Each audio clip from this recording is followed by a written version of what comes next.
mentioned previous, we've got a special guest in the studio. Isn't it funny? I played Cruel to Be Kind, and I'm just about to introduce a potential candidate. Well, not potential, he's a candidate. I've got Peter Hudson, and we're live on Facebook. So I suggest that you look at Peter a lot, not at me. So for those of us who don't know Peter, I mean, I knew him about 40 or 50 years ago, despite him only being 21. Is that correct, Brett? Yeah, because he was a great goal kicker for the Hawthorn Football Club, and he kicked. In my view, the greatest footballer of all time. Oh. My namesake, actually. Yes, that's we love exactly. A dozen goals in one match. That's right. Yeah, absolutely. Yeah, remember him well. So we have, as I say, we have Peter in the studio with us. So just for the listeners out there, and we'll have a few questions that our listeners put in later, Peter, but can you tell us how it all came about? You as a young man, how did it all come about? Not as you as a young man, but... Yeah, we could go right back to the birds and the bees with that one. But no, thanks very much for having me on, Nick. It's great to be back at IPL. I've contributed here a few times. Well, the story for me, as we were just talking about off the air just before, I'm a young man. I like to think that I'm actually quite experienced in this space. But how it all got started was my family values, and that really came from a values-based approach. My family has never been partisan. That is, they've never been members of any party or any union or any movement like that. But they always had the value of hard work and reward for hard effort. And that was a grounding value for me as a young person. So over time, that led me to explore, where do we sit in this world, and where do we sit in terms of politics, and how we can see a better vision for Australia. And over my teenage years, got interested in politics, and particularly the legal and justice system. And it was just a twist of fate. At 16 years old, I decided I'm going to, quit being an armchair politician and complaining about all the things that are right or wrong about the country, and I'm actually going to get involved and do something about my society. So I signed up at a very early age to the Young Liberals, and since then it's been a development journey. I've been in the party for a while. I've always lived down here in Rockingham, so I've actually run here for the last federal election in 2022. Oh wow! I ran for the seat of Brand, so I was pre-selected when I was 19 years old. So I think that means they see some potential, but that's my story. Is I've started here in Rockingham, born here, went to school here. I've got a law degree now. I've started my own small business, all while living in the electorate. So I'm very much a Rockingham boy. And whereabouts did you do your education in the Rockingham area when you were? Yeah, well, so I'm a Catholic by background. So my parish is Our Lady of Lourdes. So I went to Star of the Sea Primary School. So that's my local. So a lot of my mates, they all went off to Colby Catholic College, which is the local one just off Dixon Road there. And so then ended up going to UWA for my degree. I'm actually the first person in my family 2 or 3 generations back to go to university. So, is that right? I broke the mold in that regard. Because, not because, but, being I follow politics. I'm not, how can I put it? I'm not sort of full bottle on everything that goes on. But it's surprising that generally your family gets you involved in politics, but with you it was... No, it really is the case. I dragged them into politics. They, as I said, they're very values-based people. They know what they believe, and they're willing to stand up for what they believe, but they never channeled that into a public office or a public space. Sort of a field like politics. They've never, as I said, they've never been members of a party. My grandfather, who is actually a local fishing reporter, he used to cover state parliament as a journalist for quite a while, a number of years, but that actually kept him at arm's distance from engaging in the political system. So, and I suppose that's probably contributed to why they've never been at the forefront of a campaign or anything like that. So big culture shock for them when I said to them, Mum and Dad, at 19, I'm going to run for federal parliament. And then drag them into a 6-month campaign as part of the Morrison team, as it was last year. Yeah. So when you said you nominated for the federal seat of Brand, was there much competition for that particular nomination from the Liberal Party for you? It's funny you raise that, but no, that is the short answer, and that's mainly a factor of the. So within the party, you would have a division. It's called a division. Sits within the seat of Brand. So within my division, you've got all of your executive, a president, treasurer, secretary. There's a full organisation that's built out within that. So it was an understanding among my division here in Brand that I was going to be the candidate. So once my nomination was put in, the people of my division, so the locals of Rockingham, they had decided that I was the suitable candidate. So they chose to close nominations from there. Obviously, I went through a full pre-selection process, just as we all do in the Liberal Party, just as I did for this by-election. But I was the only candidate to stand for the seat of Brand at the federal election, and again for the seat of Rockingham here. I put that down to it is a tough area to run in. It's a big ask and a lot of sacrifice for whoever does decide to become the member for Rockingham. But I put it down to I love a fight. I love a good campaign. And my team behind me obviously see me as a good candidate for this area as well. So you're, because I'm obviously a lot more mature in years than you.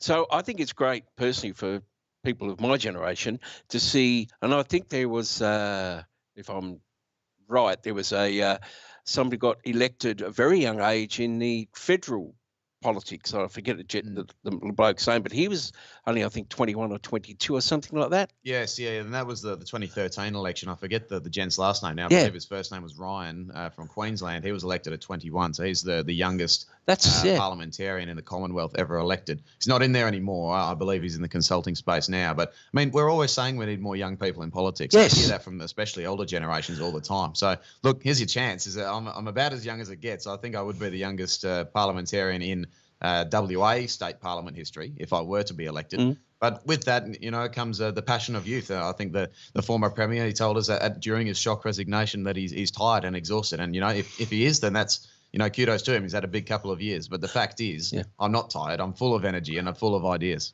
You sound very, as I assume you'd have to be, but you sound very upbeat and very sort of energised, in which I would assume is going to be a tough fight. But so how much do you have to, I'm just trying to find a little bit about you, Peter. How much do you have to do research? How much is it of a daily grind for you to do this sort of work? That's actually quite a tough question because I've been doing it for so long now. It almost comes naturally. So I've been in the political space for a fair while. I would almost say the more research that you could say that comes with this job is connecting with voters. So I'm a small businessman, so I actually just came from a Chamber of Commerce event this morning. It's so important to continually be, networking is the wrong word, but to be continually connecting and maintaining relationships with stakeholders in your local community. Because if you don't, then you will not have a grasp on the issues that are affecting locals. So you can be across the West Australian as much as you want, but if you're not listening to the nan and pop businesses down on the foreshore about what they need from the state government, then you're not truly a local representative. So that's the key thing that I do all day, every day. Comes naturally to me now, but obviously that there's a learning curve for every young politician. But it's something that I've been doing since the 2022 campaign. I've been out in the community ever since then, and it's something that I think has given me a lot of support for this campaign.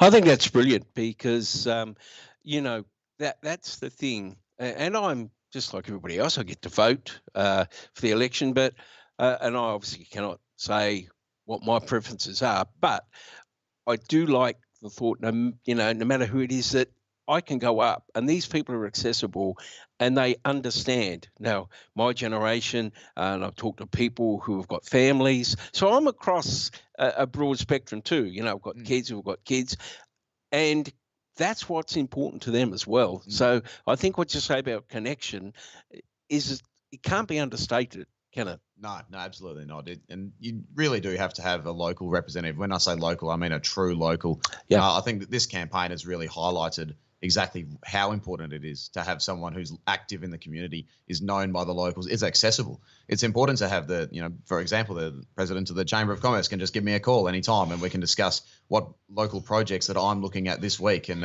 who am I working with on the council to get that project underway, or what's this issue that's come up in the local small business that I can assist with. It's so important to have that real connection, because if you don't, then you can't. You can only toe the party line, and I'm not about that. I'm also about actually delivering for the local community. Yeah, party lines are interesting, aren't they? Because again, no matter which side of the fence you sit on, it must be difficult. I'm sort of putting words. No, I'm not trying to put words in your mouth. It must be hard when there's a particular party line, but you might not necessarily agree with that. How do you handle that, Peter? Look, I won't preempt my a career in Parliament, but No. the beauty of the Liberal Party is we do believe in the rights of the individual, and that extends to our parliamentarians. So if there, to be completely upfront with you, if there was an issue that I felt strongly about, say it was affecting the community of Rockingham, if we were, for example, fielding a policy that I didn't agree with and I thought would hurt the local community, then that's something I would consider crossing the floor for. It's not something that's enjoyed by the other side. They're actually bound to their party to vote in a certain way, which I think in principle is wrong. But I am very much a firm believer in it's community over party. We need to really fight hard for the locals, and that whatever form that may take. Generally, though, I've been very well supported by the Liberal Party. They've given me freedom would be the wrong word, but they've given me a lot of support in this campaign fighting for Rockingham. They know it's a tough ask to win the seat of Rockingham, to turn it blue, but they are behind me 100%. That extends to my leader, Libby Metham. She's been down in the electorate several times. I've got a lot of support from the federal team with who I worked last year. Wow. But more importantly, a lot of support from the local community. That's your local council, Chamber of Commerce, all the small businesses around, local families who remember me from last election, even your community organisations like IPL or the local RSL, Mangles Bay Fishing Club. All these places are, I've been involved in. These are the key supporters that are really helping me during this campaign. And I think it's like, again, I'm not trying to put words in your mouth. I'm just going from experience of my career. You've got to have, even at this radio station, it's no different. You've got to have a connection. That's a cliche word, I know these days, between the management and the people at the coalface. And I think is that you seem to be on that same sort of page as well. Yes, yeah, no, that's something that's a principle that you have to take into it. I think most politicians get into politics for the right reasons. I would like to see more of them follow through on the right reasons. And I think having those very basic principles from the outset and maintaining those throughout whatever career in Parliament or public service you may have, that integrity and showing that it's respect for your electors. That's what's most important is showing that you're not a god above everyone else that's sitting on the public purse or anything. No, we're down in the trenches with the people fighting for what they believe in. That's great. It really is. Like it's, as I say, it's so important having that connection. You mentioned something earlier, which sort of, again, like being of a different generation to yourself. You said that, I think, correct me if I'm wrong, that your parents and your family were blue collar workers. Now, when I was up and about as a youngster, there was no such. That's generalising, but generally Liberal supporters weren't regarded as blue-collar workers. It was all accountants and those sort of people. So obviously there's been a bit of a shift in that as well. Oh, look, maybe there has, but I think to an extent we've always been the party of small business and the working class. When the Liberal Party was formed in 1945, so Robert Menzies targeted, and you've probably heard the term before, the forgotten people. Those forgotten people are the middle class. These are people working in the outer suburbs. They're not rich people earning six figures. While there may be, and I'm definitely not, but there may be a few accountants and lawyers in the Liberal Party. But the fact is that a majority of us are normal people. In fact, when I say a majority, it'll be 99.9%. Are normal and reflective of our community. Like you talking to me right now, I'm a normal Rockingham guy. But as you mentioned very correctly, my family's all been blue collar workers. I'm the first person in my family for generations to go to university. So there's definitely that broad church is the term that we use in the Liberal Party, but we are very reflective of the electorate. And when you have a chat to me, you exactly understand why that is. Yeah, because I know that there's some businesses involved within our organisation here who support us, but I also know that you have some contact with small business. So it is genuine. It's not like, oh, yeah, I stand for small business, and you say to Peter, well, who? But I do know that you're actually out there talking to these small businesses. And it's so important to listen to the issues that are actually affecting them. I'm out in the doors every single day, and they're constantly telling me that, rising costs and housing is a massive issue. Youth crime, violent crime, massive issue. The health system, Rockingham General Hospital, massive issues there. And people just feel at this point in time like they're not being listened to, especially in the small business and the local family space. They feel like they're not being heard. Their voices are not being heard. And that's something I'd really like to change. So would you have a priority, Peter, of if you to be elected? what do you have a priority of what you'd like to look at first, second, third, or there's a lot of things, but how would you prioritise those? Yeah, look, you're right. There are a lot of things that we could look at. I have some ideas on how we can take Rockingham to the next level. My base position is that we need to be looking at how we can make Rockingham an economic and tourism hub for Western Australia. We look a lot at the great work that the people of Mandurah have done for their community. Yes. How they've levelled up things like their foreshore, all of their community and tourism, the events they put on. Rockingham has such great potential for events like those. And that looks like key infrastructure projects that we've been talking about for years, and there's just been no action. There's things like your Port Rockingham Marina. It's things like development of Cape Perrin for tourism purposes. It's things like the Garden Island Highway, because obviously we have to contend with an AUKUS-ready Rockingham, or the lack thereof, by 2027. So there's a lot of infrastructure that needs to go on in this area that can target a whole load of issues. But the key issues that people are telling me, that's what we need to address first. That is my number one priority, because the number one priority of the people of Rockingham is the cost of living, without a shadow of a doubt. We need immediate support for local families and small businesses, because the people of Rockingham, while a marina might be nice, they are currently struggling to pay the mortgage. So that's really the priorities, is what the people are telling me. And that's your cost of living, your health, and your crime. Top three issues that continually come up. There are other things like the Cultural Heritage Act, which people are certainly not happy with. Those laws being rammed through the Parliament, as well as recreational and commercial fishing bans in Rockingham. These things affect a whole load of people. Like there's 70 commercial operators who are now out of business because of the commercial fishing bans. 70 local operators, charter boat operators, who are going to be put out of business because of the commercial bans. Wow. 18,000 recreational fishers registered in Rockingham, and the recreational demersal bans are affecting them. I'm involved in Mangles Bay, so it's a very topical issue there.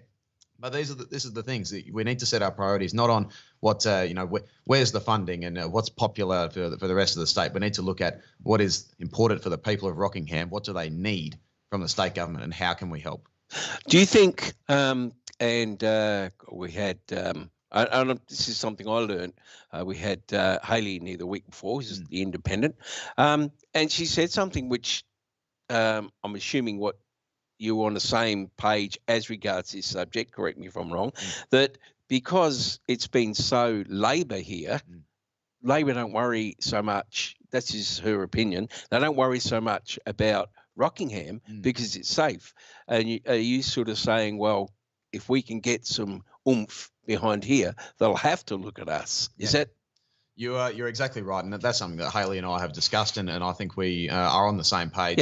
At that point. And I'll preface this by saying I'm a very positive campaigner. Yes. You'll see that from my federal campaign as well. I'm all about, we're not here to bag anyone, but I need to be very clear and say that over the past 26 years, Rockingham has had the same local member in the former Premier, but the tangible projects that were actually delivered by him personally are quite numbered. I think I could count them on one hand.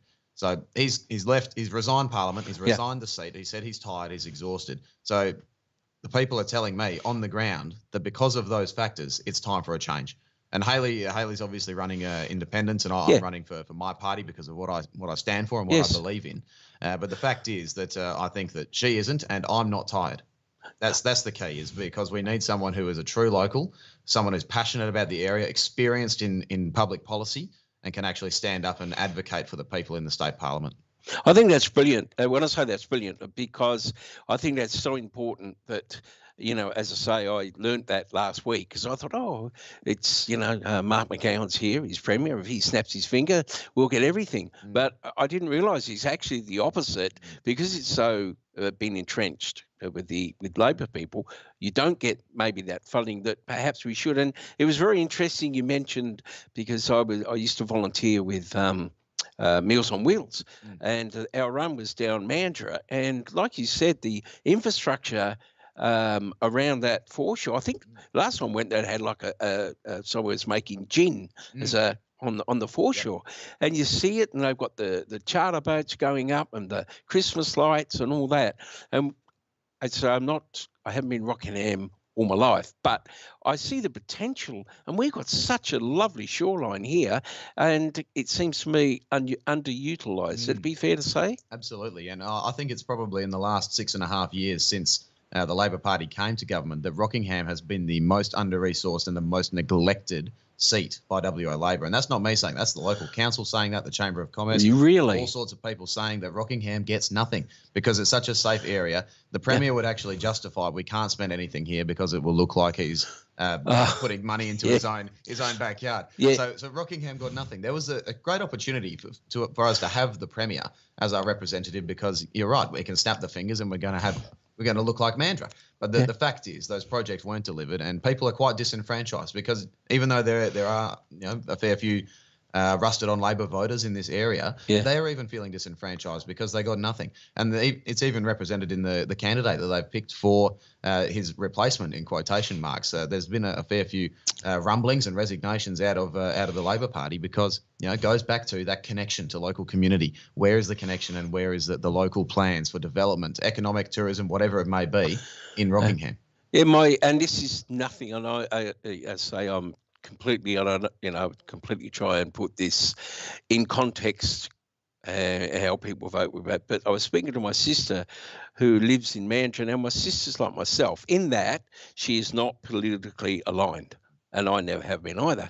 And I was chatting and I said, I'm interviewing Peter Hudson, blah, blah, blah. And I said, we spoke to Peter and we spoke to Haley. And my sister said, out of the blue, considering she doesn't follow politics, she said, I heard a couple of Labor people resigned when the Labor, Magenta got, and I thought, wow, she doesn't follow politics, so it's filtered down. She lives in Mandurah. So that news has filtered through to, like you say, mum and dad voters who were not rusted on Liberal or rusted on Labor, just general people. It is, people are aware. Yeah, no, you're right. And look, I'm not a political commentator or anything like that. As I said earlier, I'm not out to bag anyone. I can only sort of say what people have told me. And I am friends with some people in the Labor Party. I'm very a bipartisan kind of guy.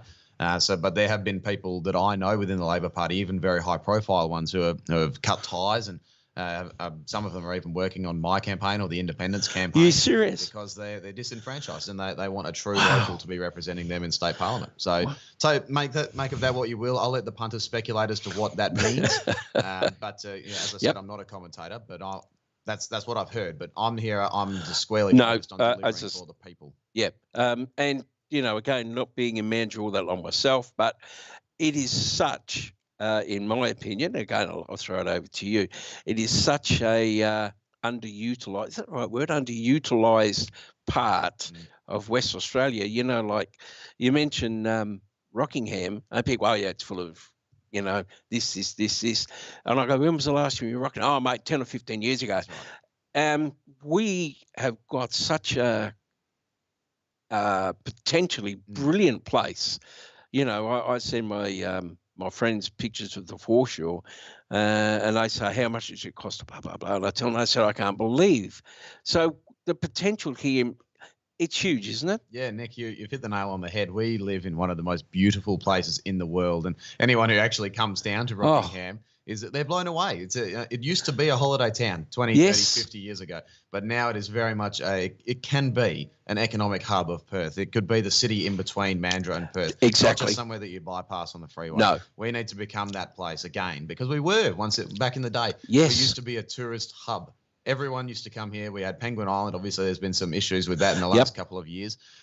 People used to come to the foreshore, and it was every older voter that I speak to says, we used to come down to Rockingham for a holiday, and it'd be beautiful down there. Now it definitely has stalled, and I think that's a lot of complacency, because it's been a Labor seat for 50 years since it was created. Wow. No change, no real development. All the development that's come through has either been pushed in by the local council, the federal government, or private sector business, which is that's great. I love private sector business. I'm a small business owner, but having no support from the state government because they're complacent. That's the guts of it. Yeah. That's what we need to change. Look, this is. It is great to hear that. That things are starting to stir. Whatever happens, if you're creating something, like if you're creating an issue or whatever that you see, and it gets a snowball effect, doesn't it? And slowly but surely, and it happens, I find, in most aspects of life. And is that if there's any, what do they say, pride before the fall, and if there's any arrogance, people, funny enough, they pick up on it after a while. I think you're right. No, there's a lot to say about the attitude of this government generally at the state level in terms of arrogance. And I think people were starting to pick up a little bit of that from Mark towards the end of his time as Premier. But I see a lot of arrogance in their pick for their candidate, actually. They didn't run any pre-selection process. Haley was actually applied to be the Labor candidate, but they'd already closed pre-selection without telling anyone in favour of the candidate that they picked, who wasn't supported by the local branch. I see a lot of arrogance in that, not to respect the views of your own members. But I see a lot of arrogance from the Cook government in terms of your cost of living, things like that. I see arrogance. They say, "Oh, we're fixing WA's GST." Well, what does that mean for local families? It's so vague and tough to get around. Things like health. We're sitting on a $4.2 billion with a B dollar surplus in this state, but we can't get first world class to access to local health services. Like the emergency department at Rockingham General, it's a shambles, and the staff are working their hearts out. The people there are outstanding. The actual people on the ground do an amazing job, but they're so under-resourced. Crime as well. We can't even keep our police officers. Stat came out the other week. One police officer in Western Australia, is assaulted every 6 hours on the job. Every 6 hours there's an assault on a police officer in Western Australia. And it's no wonder that there's been 90 resignations from West Australia Police this year alone, year to date. 90. So we can't keep our police. We can't fund our hospitals. We can't fix cost of living. Homelessness, 157 people officially facing homelessness in Rockingham alone. That's just the ones that are recorded.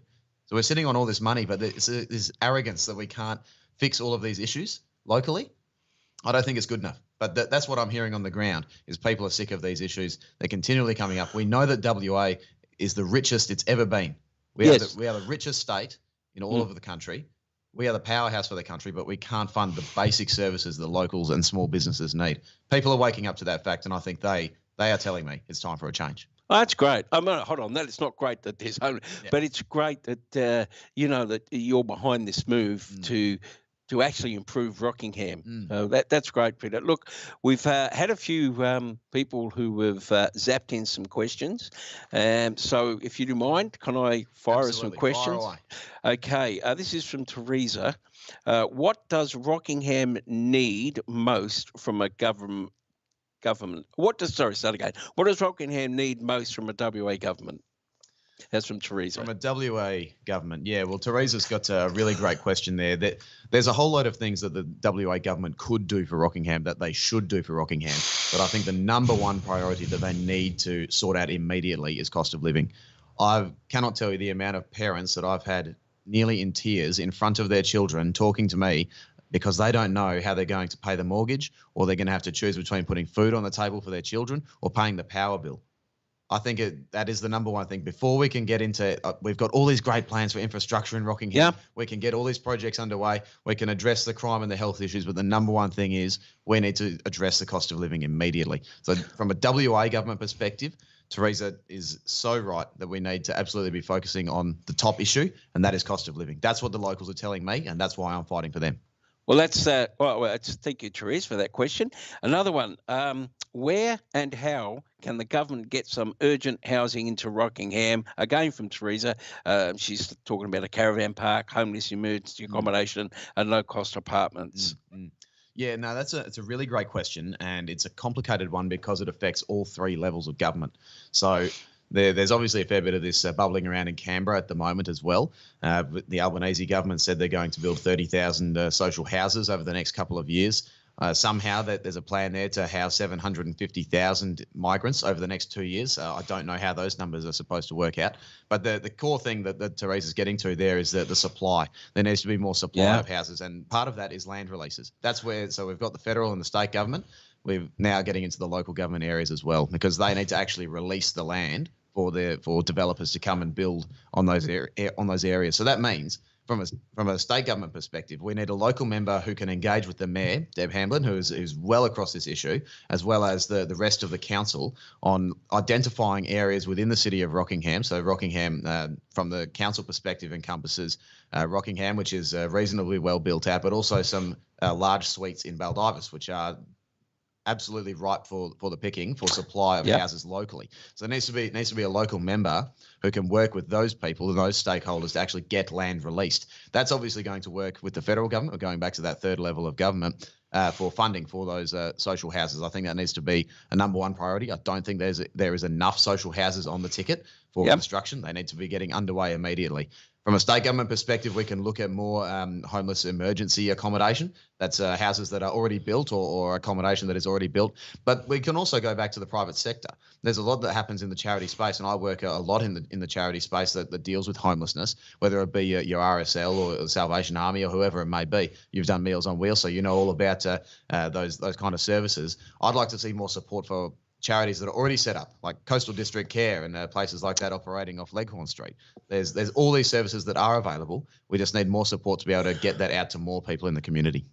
And I find, just before I got my next question, I find too that since working at this radio station, we've involved a lot of other volunteer organisations. It's getting, whether it be looking after dogs or this, that, it's getting the message out. Now, you mentioned Coastal District Care, yeah. Now, I just wonder how many people out there know about Coastal District Care.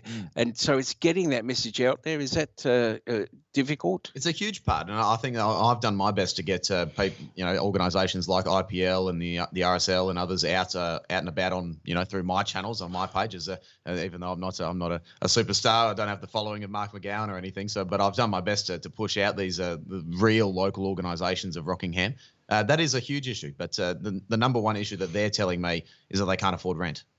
So it's one thing to be worried about the message and pushing out and marketing. That can be done by the pollies, but what the real people inside the building are worried about is how they're going to keep the lights on. And that's the number one thing that we can, from a state government perspective, is going to help the homelessness issue if we can make sure that these people have the certainty that they can continue to operate, continue to bring people and resources on board so that they can get on with their job and assist the homelessness issue, get people off the streets. Yeah.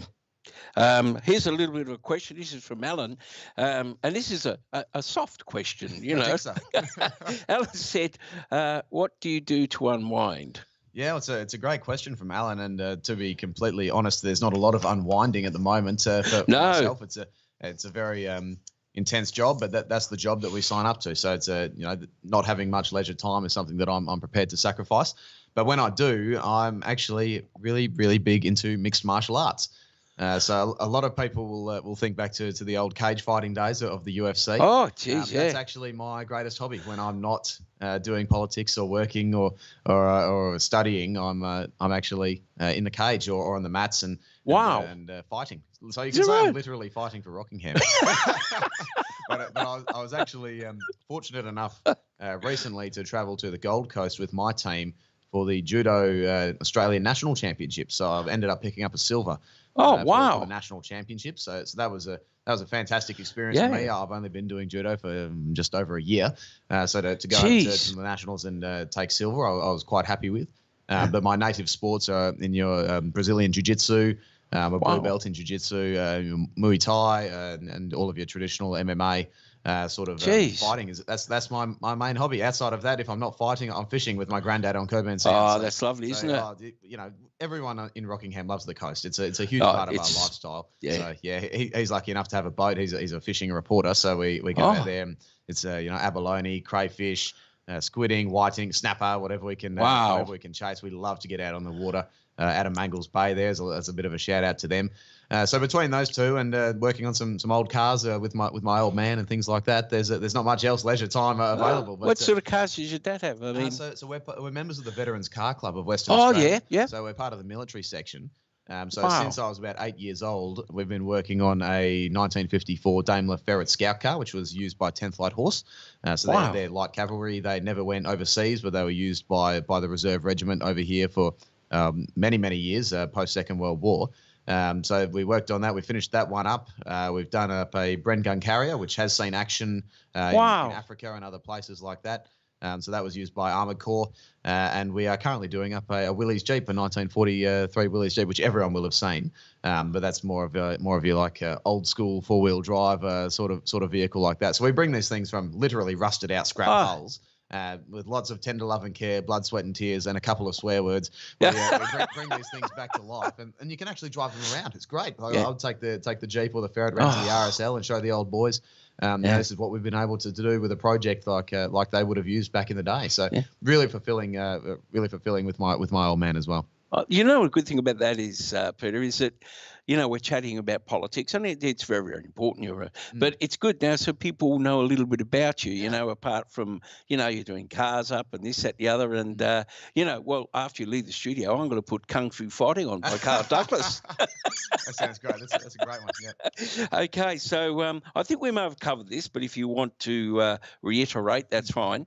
Dean has said, "What are your 3 priorities for Rockingham?" I think we may have spoken about them, but if you'd like to. Yeah, no, I'll run over them quickly. Sure. So Dean is very correct there. There are a top 3 priorities that keep coming up to me, and I'm doing this all day, every day. So it's the 3 that have come up to me at least once every single day. First one we've gone into extensively is cost of living. It's huge, a massive issue.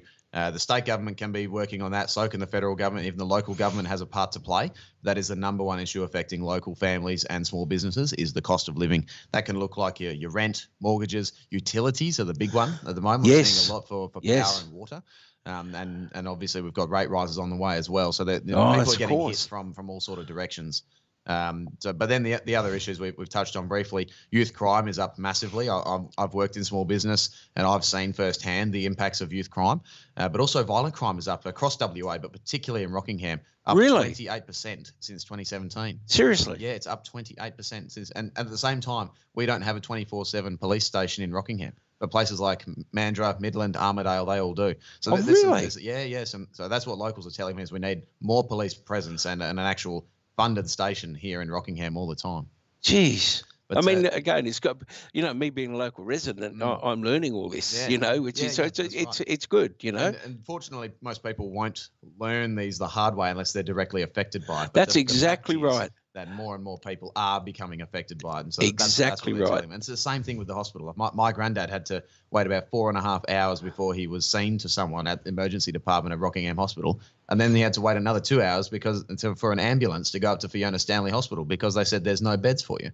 So it's not until you really have these interactions with the system that you work out just how broken it is. It is. So, those are the top 3 things everyone's telling me every day. Everyone knows someone that's had an interaction with one of those 3 issues. Yes. Especially cost of living, which is affecting everyone. And that people are telling me, if you're the local member, we need to fix this immediately. So those are now my top 3 priorities. Yeah, it's really, really hard, the cost of living one, isn't it? And, if you do what I would call basic maths.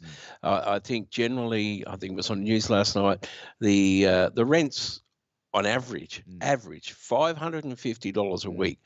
Now, 550 about 27, 28 grand a year, but that's cash. So you've got to maybe earn 35 to get your 28. Yeah. But that's just your rent. And on top of that, you've got a wife and or you have a family. It almost becomes frightening. I find. Yeah, being able to make ends meet is the biggest challenge for everyone. Whether you're a small business owner, whether you're a local family, whether you've got a wife and kids, whether you're caring for your elderly parents, there's some serious concerns around the community. Okay, now 2 more questions, if it's okay with you, Peter. This is from Darren. What's your sense from meeting people? This is a good one, isn't it? Because this is like a free kick for Peter Hudson.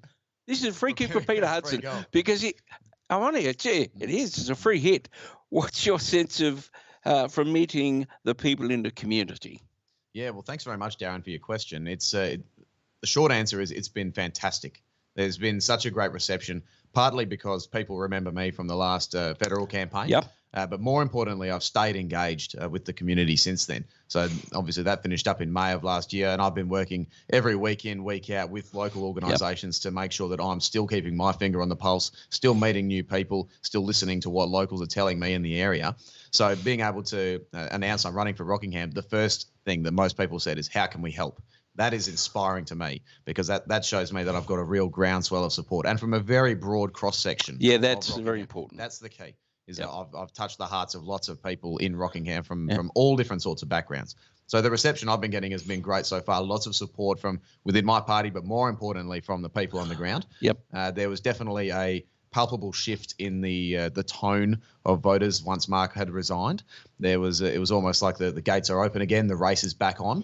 And I definitely have had some members of people who would generally be voting Labor tell me that they're going to vote Liberal for the first time in 5 years, 10 years, their whole life, because of a range of factors, including ones at the federal and the state level, but also because of the local level, because of the situation that we've got here in Rockingham.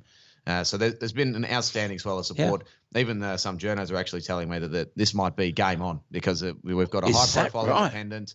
There's seems to be some issues within the Labor campaign, and I'm running a very strong campaign day in, day out. Even the journos who are talking to as many people as me are saying this, you could actually have a real chance here. So if that's a reflection of the support that we've got on the ground, then that's probably how I'd sum it up. Oh, that's really good. I mean, when I say it's really good, it's good to hear that no matter what, how can I put it, no matter what, for me as a voter, it's the party that represents me most or listens to me is the one who gets my vote.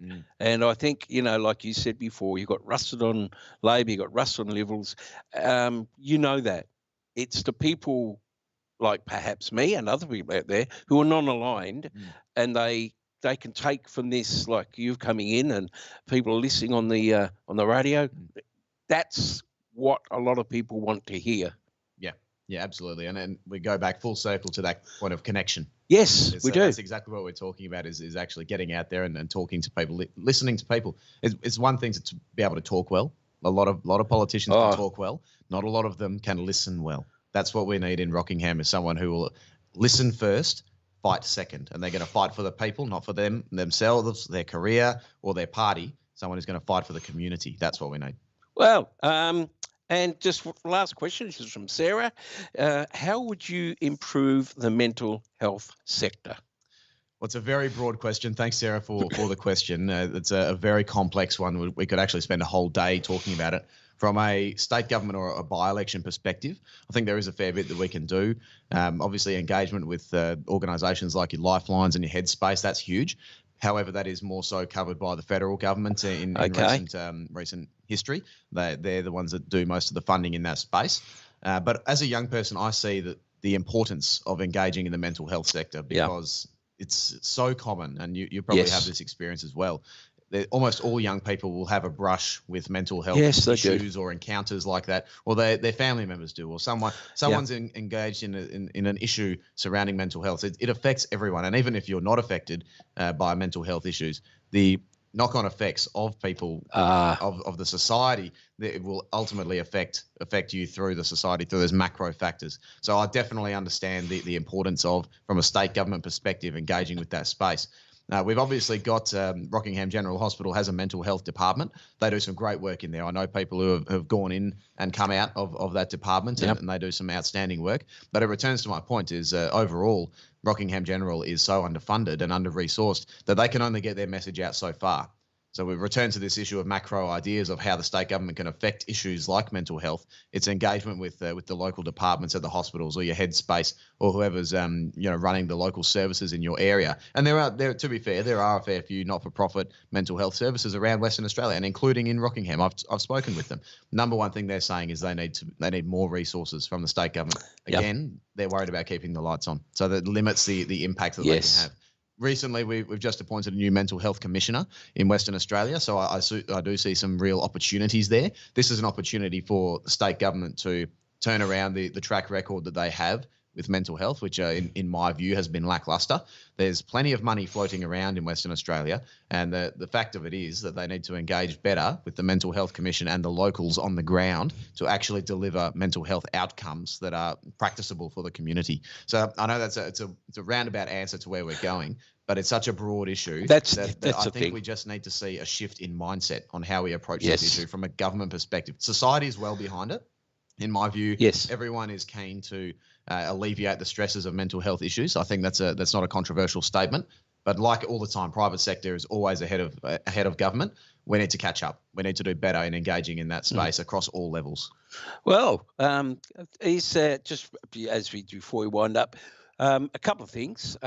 we obviously need to know, people need to know how they contact you directly, your Facebook, can they, basically, yes, can they contact you directly? Yeah, absolutely. It goes straight to my mobile. So, yeah, you can find me on any socials, Facebook, Instagram, even on LinkedIn. If you type in Peter 4, number 4, Peter 4 Rockingham, then that'll come up with all of my posts. You can learn more about who I am and what I'm doing and my plans for the local community. So, yeah, definitely check me out on there, or you can reach out to me directly over email, peter.hudson@waliberal.org.au is my direct. I just pull up my computer and I'll see it there straight away. I can make the promise, though, that if anyone does reach out to me, send me a message on Facebook, give me a call on my mobile, then I will answer. Because that's the key, is you need to be accessible and you need to actively listen to your community. Yep. So anyone with ideas on how they think that Rockingham can be better improved, I need to hear from you. That's brilliant. Again, non-political here as much, but that's the important thing. We, the people out here, need to know if we send a message to Peter, yes, he'll get back, not a Dear John letter. And I've done it myself. You know, you write to a politician, you get a, yeah, we've got your CLO, we really care. And you think, no, you haven't. Some person in the office who's third or fourth down has said, I just send them a Dear John letter, that'll make them happy. And I think, no, like today, if I wanted to talk to you or contact you, that's what I want to do. I want to speak to you. And like you say, you're accessible. And that is a key, to be accessible, I think. Yeah, absolutely. Yeah. Now, anyone that reaches out, you'll go straight to my mobile. There we are. You'll be speaking with me directly. And if I do miss your call, it's because I'm on the doors with someone else. I'll get back to you. Shoot me a message and I can make the promise that I'll always be accessible to the people of Rockingham. I'll always fight for them in the state parliament. And that's why I'm standing as the Liberal candidate for Rockingham. Well, it's been great chatting to you, Peter. And I mean, you as a person, I've learned a little bit about you and your cars and your kung fu fighting. So it's been great. And as I say, the important thing, I hope if I've learned a lot, which I think I have today, that the listeners out there have got a lot better understanding of what you're about and what you want to do. So I wish you all the best in the upcoming, when is it? July 29th. July 29th. That'll be Saturday. Yep. Yeah, 4 weeks away. Okay. Yeah, well, not long to go now. No, well, very best of luck, Peter, and it's been a pleasure. I appreciate it. Thank you. Cheers. Thanks, mate.